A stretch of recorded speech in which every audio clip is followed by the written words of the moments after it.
Hello guys, and welcome to a new Steel Division 2 video today by me, Vulcan.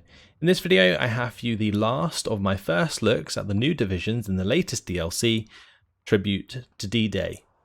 In this one we're looking at the 3rd Fallschirmjäger, and I really hope we've left the best till last, because this is a division I'm really excited about looking at.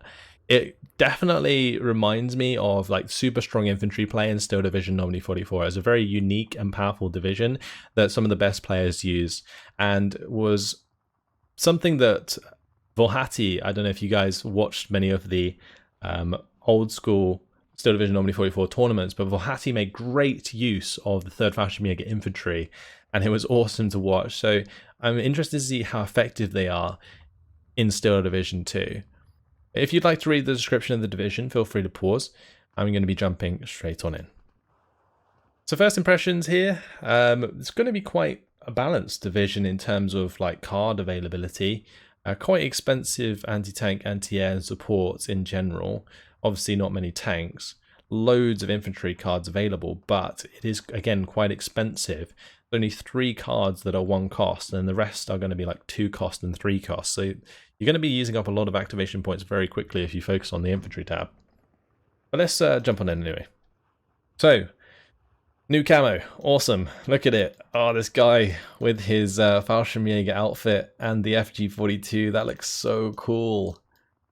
Very, very cool indeed. I love the way I'm going to click off that first of all. What's that part of? Is that the Fallschirmjäger?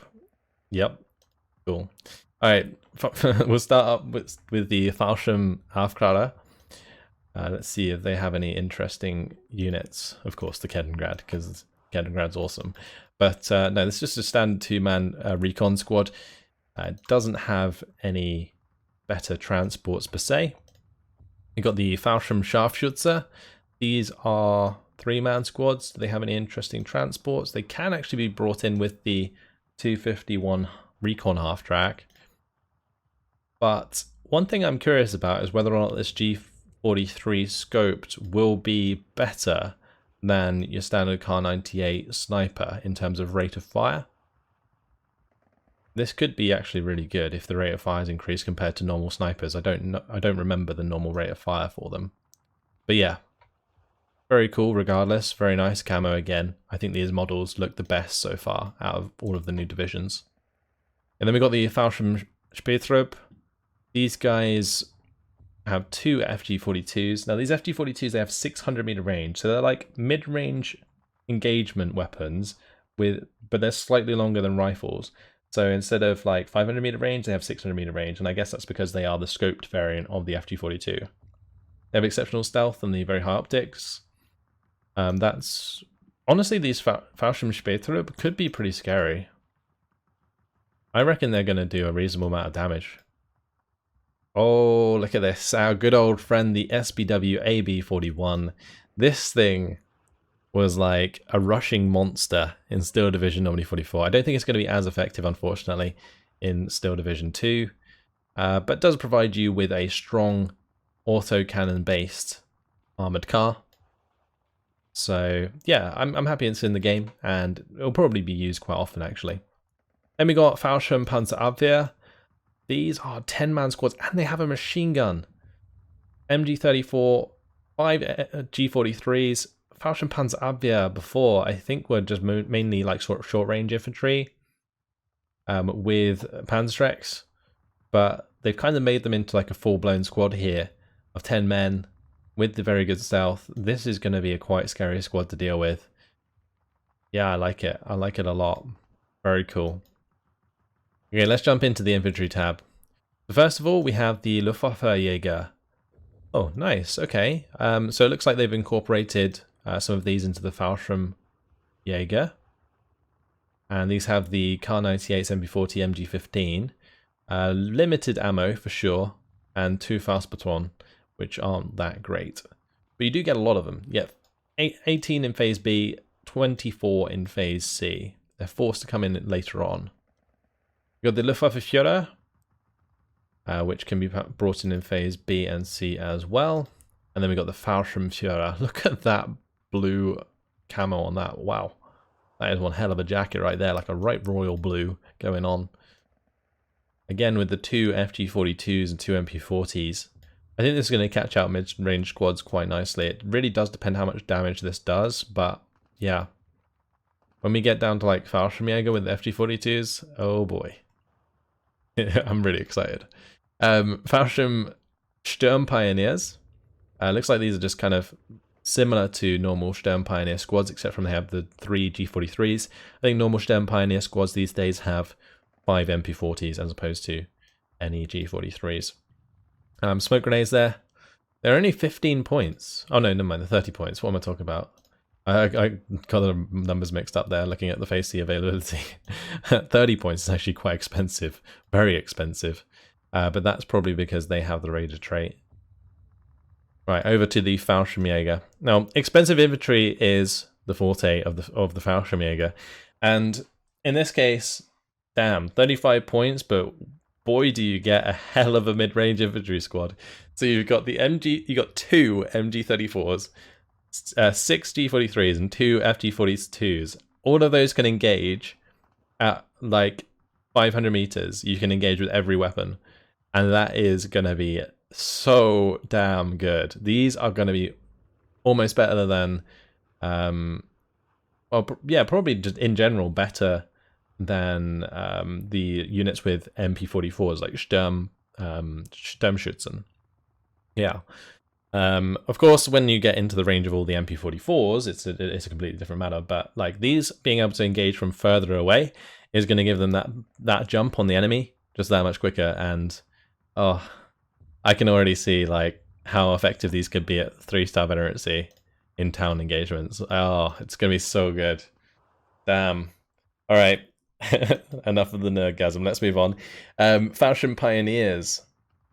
You get 2 cards of these 12-man squads with FG42s, 9 G43s, MG34, and a close range HE just to finish off the squad if needs be. Wow, that is pretty damn ridiculous. That is a strong squad. 12 men. 35 points. Oh, wow. Oh, and just when you thought it couldn't get any better. Fallschirmjäger. FG42s, MP44s, and MG42s. What? What? Oh no! If just when you thought it couldn't get any worse than Battlegroup Pioneers, and then you've got Sturmjägers coming along to absolutely ruin your life. God, that is some serious firepower at mid-range. Incredible. Incredible. I am very much looking forward to making use of these. Okay. Now to continue with the rest of the disappointing division. As we downgrade to the Panzer L6. It's another 20mm unit. These could actually be pretty effective, actually. Kind of in the same way that, the SBW AB41 is going to be a reasonable 20mm vehicle. I think the Panzer L6 is going to be in a similar boat in order to help early game pushes. Do have access to a couple cards of Stugs. Probably best to bring them in upfedded because you don't really lose out too much on bringing those in upfedded. And you do have the leader variant as well there. But yeah, the tech tab obviously very lackluster. Now let's jump into the support tab. The support tab was really, really interesting in Steel Division Normally 44 because you had units like this LG42, like infantry support gun. And I think there was like a couple other variants of this. It looks like there's only one in this case. Anyway, let's start with the Fallschirmflammenwerfer. Looks pretty standard, just the new camo. MP40 Flammenwerfer, that's fine. Can get some Kubel munition trucks. There's going to be Fallschirm MG34s and MG42s, which have the Raider trait. So if they get stuck behind enemy lines, they don't take suppression as easy.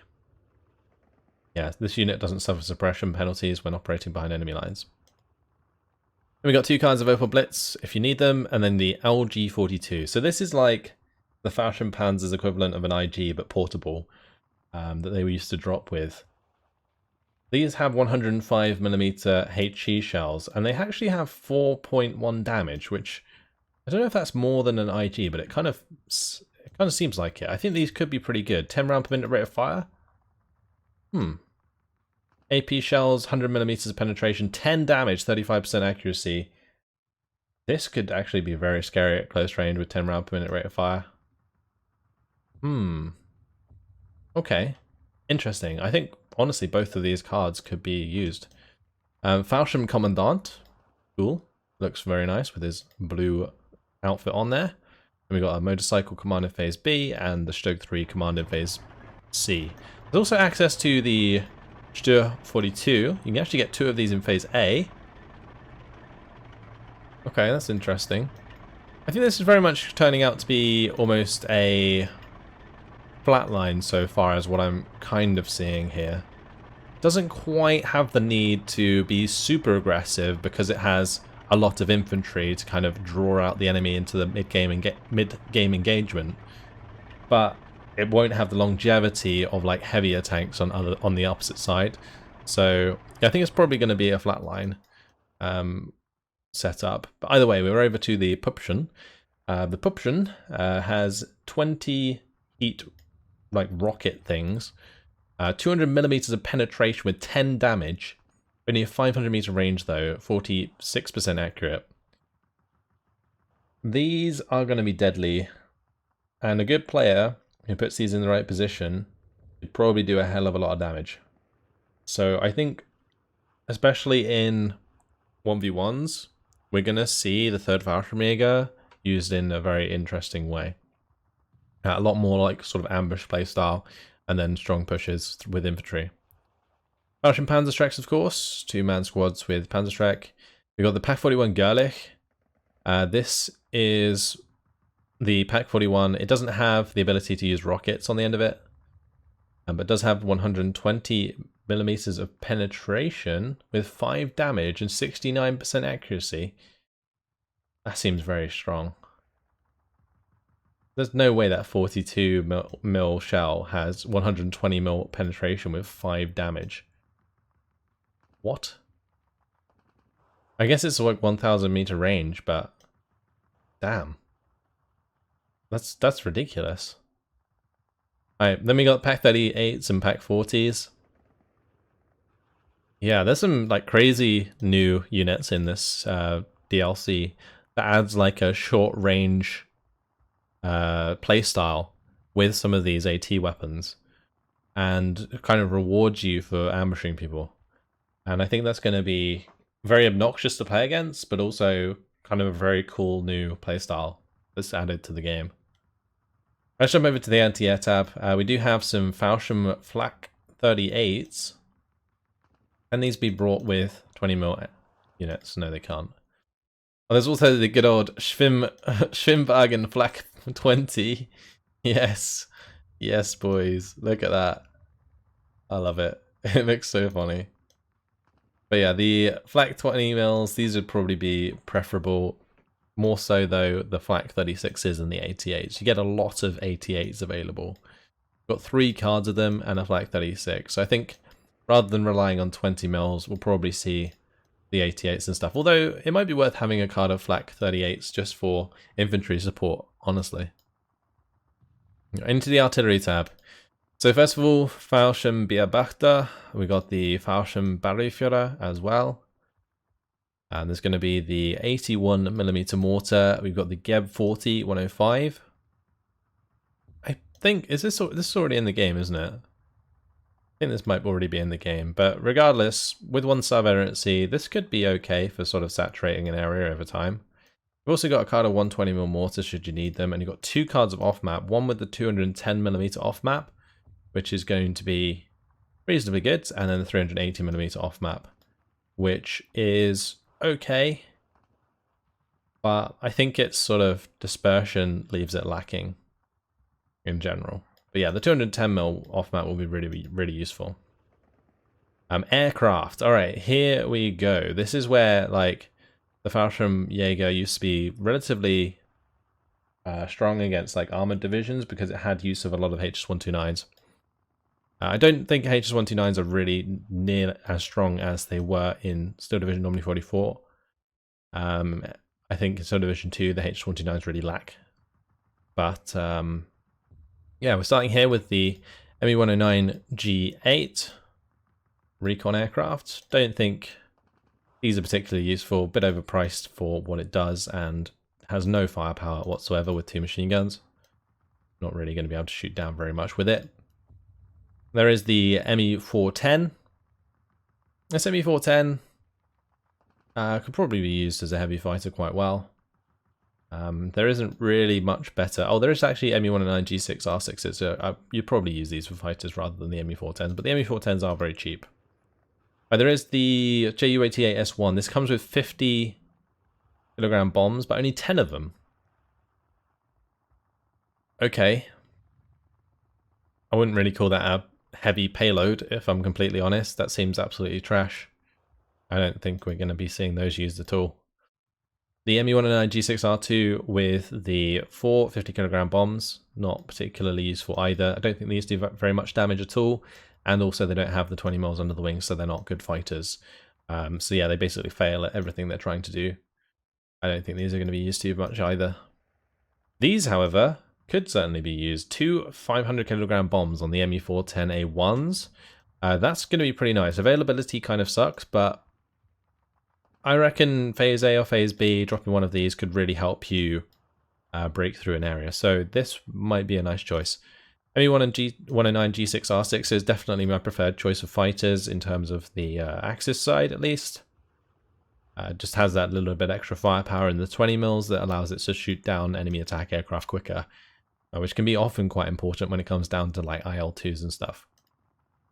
HS-129B2R3. We do have these in the game already. This one has the 37mm gun, which can fire at 166 rounds per minute rate of fire. This can definitely do a lot of damage due to its rate of fire, but does use up those shells very, very quickly. If you come in at the right angle, kind of preserve the shots, you can actually turn off the weapon and then turn it back on as it starts to strafe with its machine guns, and then get the shots in at really close range without wasting the ammunition at a distance. That is often a way that these used to be used in Steel Division Omni 44, actually. Then, of course, we have the HS-129B3 variant with the 75mm gun. This has way more accuracy, lots of penetration, very good. It doesn't waste ammo as much because it has a lower rate of fire. So yeah, these can be useful, but I think what the issue is mainly with the HS-129s in Steel Division 2 is their speed. You see them coming a mile off, and you have so much time to react to them. So yeah, I think that's the biggest issue with the HS-129s, and why they're not used so much. Now this is a Ju-88 with the sort of napalm spread. Look at those napalm bombs. That looks really cool. I wonder how effective this is. I think it's very similar to the one that leaves a massive like carpet line of napalm. But I think, yeah, these might be quite useful for sure. So I'm probably going to try them out. But yeah, I'm a little bit worried about how effective HS-129s are, especially considering they are so important for the 3rd Fallschirmjäger to break down enemy armored units. But let's start to put together a bit of a division here. So first of all, in the Recon tab, we're probably going to use the Fallschirm Scharfschütze and Fallschirm Panzerabwehr. Definitely going to be bringing in the Fallschirm Panzerabwehr. Probably going to bring them in Phase B, I think. Definitely want the SBW AB41. Fallschirm Spätere or Fallschirm Scharfschütze. I think Scharfschütze in A. We'll bring them in with the Horch. I think the Horch is faster than the Kubel. Yep. So I'll probably do that. And I might want to bring in like another card of these in Phase B, honestly. Or maybe just do 2 cards in Phase A. Yeah, I think this definitely feels flatline from what I've seen so far. Infantry, Fallschirmjäger for sure in Phase A, B, and C. Probably can upvet these, honestly. I think it's going to be important to upvet them. I don't think availability is going to be the real problem here because you have... well, mainly because they're quite expensive initially. So you're going to want to pay that little extra and get a decent squad. If you want availability, then you're better off just going for the Fallschirmjäger, I think. Alright, Fallschirmjäger, definitely bringing those in Phase A for sure. Also, Fallschirm Pioneers. Yep, going to bring those in Phase A. Some super expensive infantry. And maybe I have to bring in at least one of these in phase A with no vet. Just in case we're running low on infantry availability. The Fallschirmjäger, you can only get 2 of them in phase A. I'm kind of tempted to throw in the Fallschirmjäger, but damn, that's expensive. Let's do Fallschirmjäger and then we'll do Luftwaffenführer in phase B. Okay. Yeah, these aren't very good. I don't know. The thing is, with this division, I kind of feel like there's going to be 2 ways to play the infantry tab. You're either going to be a Luftwaffenjäger player, where you bring in lots and lots of cheap infantry and kind of just like spam the front line, or you're going to be a player who uses the Fallschirmjägers and tries to get as much value out of them as possible. And yeah, I don't know. I think I'm going to drop the Luftwaffenführer here. We'll use the Fallschirmjäger in phase B. Actually, if we're going to do that, let's do it this way around. Yeah, we'll take those out and we'll put the Luftwaffenführer in phase B. Yeah, let's do that. We got enough in phase A. We got enough in phase B. I guess I could do like some Fallschirm Pioneers or something like that, or Fallschirm Pioneers in B. Yeah, that might be a good shout. Yeah, I think that's fine. Okay, we're definitely going to be bringing in these Panzer L6s. I think they're going to be useful. And we'll bring in some Stugs in phase A and phase B. Support tab. I think the Fallschirmflammenwerfer. We'll bring them in at better veterancy, because then we can just make everything 3-star veterancy. I think bringing in these support guns is going to be important. We'll bring both of those. Don't think we don't need phase A supply anyway, and we can't bring it in, so phase B supply might be the only supply that I need. We'll bring in the Fallschirm Commandant. Don't think I'm going to use the Stur 42. And a tank. We'll definitely bring in the Pupschen. I want to try it out. We'll bring in the Pak 41 Gerlich as well. This I'm going to bring in phase A though. Pak 41 Gerlich in phase A as well. Bring it in with the Kubel. Then with the Pupschen. Bring it in with the Kubel because it's faster. But then probably want to use Pak 40s in B. Okay, we'll leave it at that for now. Definitely want Flak 36s. And then phase B and C Flak 41s. Yeah, I think I'm going to bring in phase B Flak 41, phase C Flak 41, both in multi-munition trucks. And then possibly a card of 20 mils. Not sure if I'm going to keep those yet though. Artillery tab, I want to bring in the off map. I think I'll do phase B and phase A like so. And then probably some mortars. You can actually get quite a lot of mortars on a card. You can get 5 81mm mortars, so I'll bring them in at the 1-star veterancy then. And that is everything. We don't have any air tab. Oh no. Maybe I have to sacrifice the LG42s and maybe some of the AA. If we take the AA out, that gives us 2 points. I think 88s will be fine for the most part.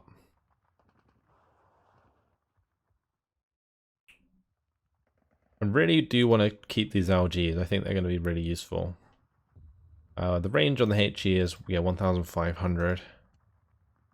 Let's start putting stuff into the air tab. So I definitely need some fighters. Get 4 of these in phase A. Wow. Okay. And then HS129B3 or B2R3. Actually, let's just do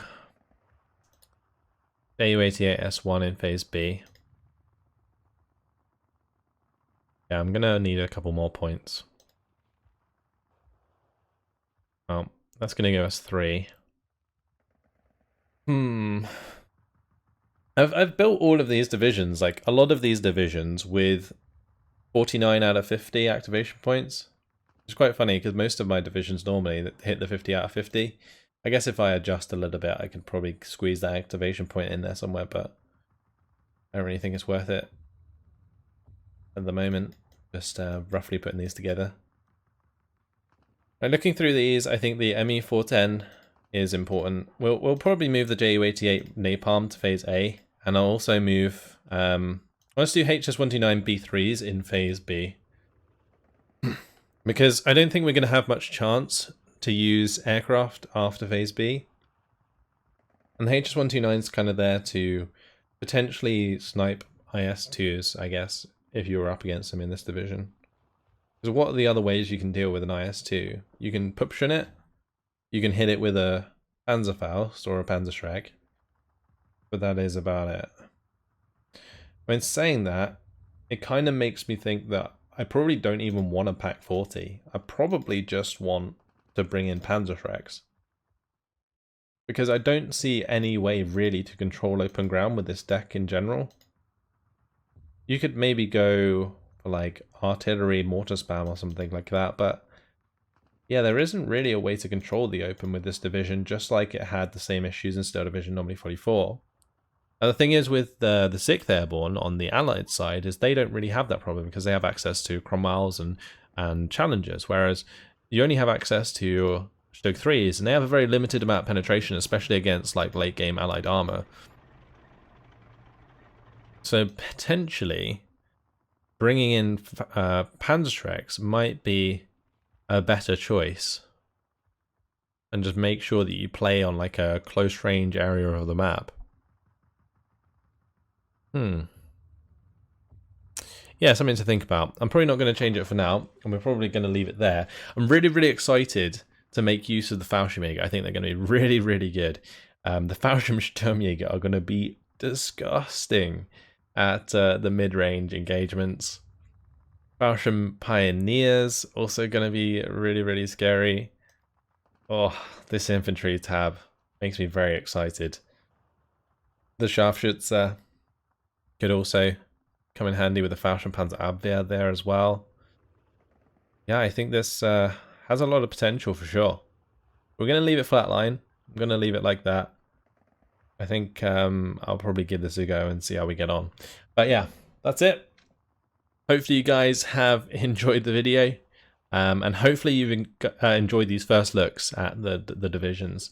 Again, completely impromptu kind of no script, just me throwing myself in, taking a look at the divisions for the first time and throwing out my thoughts for you guys and just my general sort of overview of the division. I think it's actually worked out quite well. I was a little worried about doing it like this way, but personally I think it's given you guys an insight as to not only how I look at decks and how to perceive the power of units, but also how I build decks and the thought process that goes into that. And that can be very, very helpful for some of you guys who are newer to the game. But yeah, that's it. Hopefully you guys have enjoyed it. That's going to be the last of the new divisions available in the Tribute to D-Day DLC. I think there's loads of content here in this DLC. I'm very, very impressed by it. And yeah, that's it. Hopefully you guys have enjoyed it. Thanks for watching, and I'll see you in the next video. Goodbye.